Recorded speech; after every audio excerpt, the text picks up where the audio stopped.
Que la paix et la grâce vous soient données de la part de notre Seigneur Jésus-Christ. Volume 2, la venue du royaume de Dieu. Numéro 126, l'évangile de Jésus-Christ. On va lire en Ésaïe chapitre 52, verset 7. Qu'ils sont beaux sur les montagnes les pieds de celui qui apporte de bonnes nouvelles, qui publie la paix, de celui qui apporte de bonnes nouvelles, qui publie le salut, de celui qui dit à Sion, ton Dieu règne. Ça c'est en Ésaïe chapitre 52, verset 7. On va lire aussi en Ésaïe chapitre 9, verset 5 à 6. Car un enfant nous est né, un fils nous est donné, et la domination reposera sur son épaule. On l'appellera admirable, conseiller, Dieu puissant, Père éternel, prince de la paix. Donné à l'empire de l'accroissement et une paix sans fin au trône de David et à son royaume, l'affermir et le soutenir par le droit et par la justice, dès maintenant et à toujours. Voilà ce que fera le zèle de l'Éternel des armées. Ça c'est en Ésaïe chapitre 9, versets 5 à 6, version Louis II. Si vous voulez la paix, préparez-vous à la guerre. Ça, c'est le sujet d'aujourd'hui. Si vous voulez la paix, préparez-vous à la guerre contre votre ego. Le monde a un besoin profond de paix. Il cherche un moyen de mettre fin au conflit et d'assurer la prospérité de tous les peuples sur un pied d'égalité. Chacun a des droits égaux. De l'argent est investi, des vies humaines, des ressources illimitées ont été données juste pour apporter la paix dans le monde. Qu'en savez-vous? Le monde a terriblement échoué encore et encore, avec plus d'argent investi dans la paix mondiale. Nous en sommes plus loin que jamais. Mais comment échouons-nous encore et encore, alors que la paix semble être la devise de tous les dirigeants? Aucune paix ne sera jamais possible tant qu'il y aura des hommes pleins d'eux-mêmes. La première menace de l'ennemi de la paix, ce ne sont pas les guerres et les opinions différentes, mais simplement le manque d'humilité. En Matthieu chapitre 5, versets 6 et 9, la Bible nous dit: heureux ceux qui ont faim et soif de la justice, car ils seront rassasiés. Heureux ceux qui procurent la paix, car ils seront appelés fils de Dieu. Quand vous pensez que vous êtes mieux que tout le monde, que vous avez toujours raison, que vous devez toujours faire ce que vous voulez, et quand vous faites passer vos avantages avant vos voisins, ne regardez pas l'origine des conflits d'une manière ou d'une autre. Vous y êtes. En Philippiens chapitre 2, versets 2 à 4, la Bible nous dit: rendez ma joie parfaite ayant un même sentiment, un même amour, une même âme et une même pensée.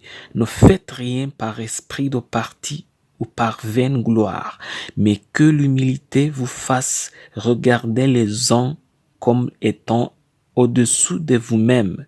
Que chacun de vous, au lieu de considérer ses propres intérêts, considère aussi ceux des autres. Ça, c'est en Philippiens chapitre 2, versets 2 à 4, Louis II. L'évangile qui apporte la paix ne nous apprend pas à combattre nos voisins qui nous font du tort, mais il nous apprend à nous considérer comme n'étant pas dignes d'une quelconque gloire, mais à estimer les autres avant de nous estimer.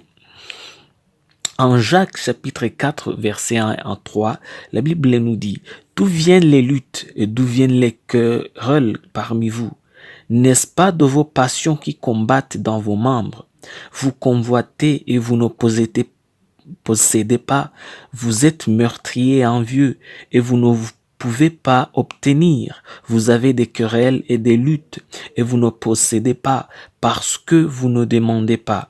Vous demandez et vous ne recevez pas parce que vous demandez mal, dans le but de satisfaire vos passions. Ça, c'est en Jacques chapitre 1, chapitre 4, verset 1 à 3. Votre combat doit être contre votre chair et non contre votre ennemi. C'est l'évangile de la paix. Nous sommes en guerre non pas contre les hommes, mais contre notre chair qui se donne en se donnant des coups, afin que nous soyons assez humbles pour estimer les autres avant nous. Voilà l'évangile de la paix. En Matthieu chapitre 23, versets 10 à 12, ne vous faites pas appeler directeur, car un seul est votre directeur, le Christ. Le plus grand parmi vous sera votre serviteur. Quiconque s'élèvera sera abaissé, et quiconque s'abaissera sera élevé. Ça, c'est en Matthieu chapitre 23, versets 10 à 12. Qu'il n'en soit pas de même pour vous, mais que le plus grand parmi vous soit comme le plus petit, et celui qui gouverne comme celui qui sert. Ça, c'est en Luc chapitre 22, verset 26, version 8 secondes. Voilà à quoi ressemble l'évangile de la paix. Il ne vous apprend pas à défendre vos droits. Il nous apprend à servir les droits des autres. Il nous apprend à perdre nos droits pour le bien des autres. C'est le prix de la paix. Tout comme Jésus a souffert dans son corps pour que nous soyons en paix avec Dieu, nous devons aussi souffrir dans notre propre corps et écraser notre propre ego pour montrer aux autres le chemin de la paix parfaite qui ne nécessite pas de conflit. La prière d'aujourd'hui.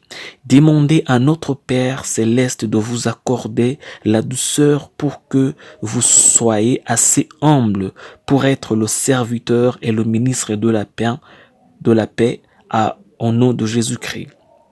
La promesse d'aujourd'hui, on va la trouver en Jacques chapitre 3 verset 18. Le fruit de la justice est sémé dans la paix par ceux qui recherchent la paix. Je lis encore. Le fruit de la justice est sémé dans la paix par ceux qui recherchent la paix. Ça, c'est en Jacques chapitre 3 verset 18. Soyez un partenaire de Dieu.